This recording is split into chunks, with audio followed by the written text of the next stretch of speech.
Good evening दोस्तों। तो आपको आज मैं बताऊंगा कि क्या ऐसे कैसे इंटरव्यू आप दे सकते हो। ठीक है, इंटरव्यू में टेक्निकल चीज़ें पूछी जाती हैं। आप लोगों को होटल का ज्ञान है, आप लोगों को खाना बनाने का, सारी चीज़ें डिशेस बनाने का, शेफ लाइन का सारा ज्ञान होगा।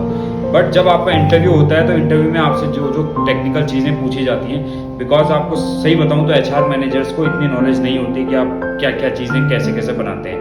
वो आपसे टेक्निकल चीज़ें पूछी जाती है, जैसे कि नंबर 1 आपसे पूछेंगे कि एक बंदे का पोर्शन, राइस पोर्शन कितना होता है, एक बंदा कितना राइस कितना ग्राम खा सकता है। तो आपको ये क्वेश्चन पूछा जाएगा, जो कि एक अगर स्टैंडर्ड इसका आंसर माना जाए आपसे, तो इसका आंसर होगा 175 ग्राम। आप 200 बोल सकते हो। ठीक है, 200 ग्राम तक एक बंदा राइस खा लेता है। अगर बंदा कोई आपसे पूछे 100 बंदों का राइस बनाना है तो कितना बनाना पड़ेगा, तो आप उसको सीधे ये बोल सकते हो कि आप 200 ग्राम एक बंदा खाता है सर, उससे इंटू हो जाएगा। ठीक है, ये एक क्वेश्चन हो गया। सेकंड क्वेश्चन क्या पूछते हैं, चिकन का पोर्शन। वही चिकन का पोर्शन पूछते हैं, एक बंदा कितने ग्राम चिकन खाता है। कहने का मतलब 100 बंदों का अगर चिकन बनाना है, चिकन की आप करी बोलो या फिर आपको आप क्या कहते हैं इसको, बिरयानी बोलो या कुछ भी बोलो, तो कितना चिकन 100 बंदों के उसमें कितना चिकन यूज होता है, कितने बंदों में 100 बंदों में कितना चिकन आप खिला दोगे। तो आपसे पूछा जाता है, तो बंदे कभी बोलते हैं 12 किलो, कभी बोलते हैं 5 किलो, कभी बोलते हैं 8 किलो। वो बंदों को सीधे रिजेक्ट कर देते हैं। आपको जो स्टैंडर्ड साइज है वो 20 से 25 किलो बोल सकते हो आप। 20 से 22 भी चलेगा, 23 भी चलेगा, ये एग्जैक्ट साइज है। ठीक है, जो बंदों का खाने का होता है। ठीक है, आपसे मटन पूछा जाता है, एक बंदा कितना पोर्शन खा सकता है, तो 250 ग्राम एक बंदा खा सकता है। ठीक है, ये टेक्निकल चीजें पूछते हैं और कुछ ज्यादा फालतू नहीं पूछते वो लोग।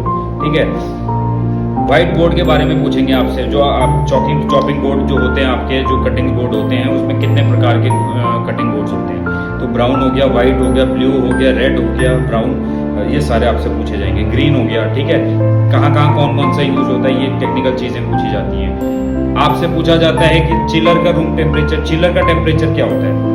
तो चिलर का टेम्परेचर आप बताओगे क्या होता है, जहाँ पे सब्जियां वगैरह डाली जाती हैं, आप अपने रॉ आइटम्स डाले जाते हैं, उनका टेम्परेचर कितना होता है। तो 3 to 7 होता है। अगर आप पूछेंगे वो, तो ये बताओ। ठीक है, तीसरी चीज आपसे पूछी जाएगी कि आप जहाँ पे मटन वगैरह डालते हैं, फ्रोजन आइटम जो होता है उसका टेम्परेचर, डीप फ्रीजर का टेम्परेचर कितना होता है। तो डीप फ्रीजर का टेम्परेचर होता है -18 to 22, -18 से -22, इतना बोल सकते हो आप। ये आपका एग्जैक्ट आंसर रहेगा।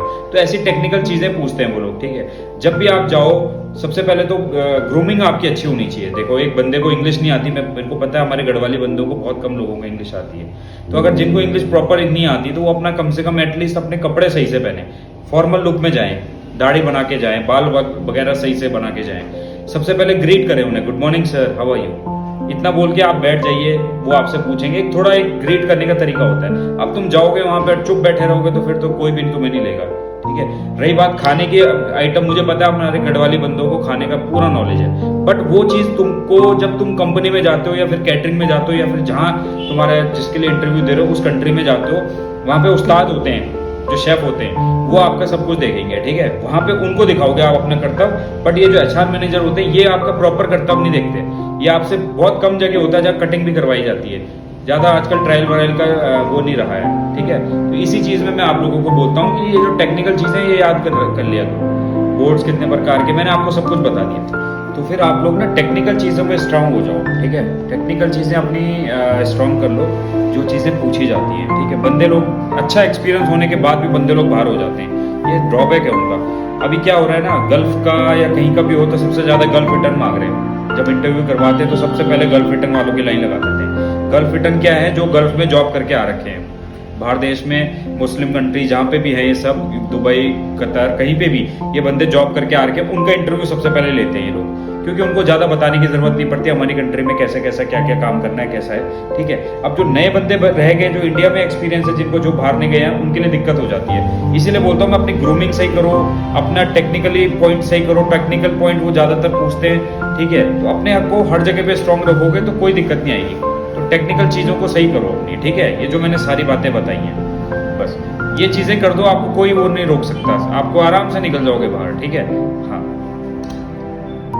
और मैं चाहता हूँ कि आपके जो भी भाई बंद हैं, जिनको टेक्निकली जो स्ट्रांग नहीं है, जिनको ये सारी चीज़ें पता नहीं, उनको आप ये चीज़ें, ये वीडियो मेरा शेयर करो, इससे उनको पता चलेगा। ठीक है, इस बारे में पता चलेगा, क्योंकि खाने के नॉलेज ज़रूरी नहीं है कि सिर्फ खाने के नॉलेज से आप लोग इंटरव्यू पास करो।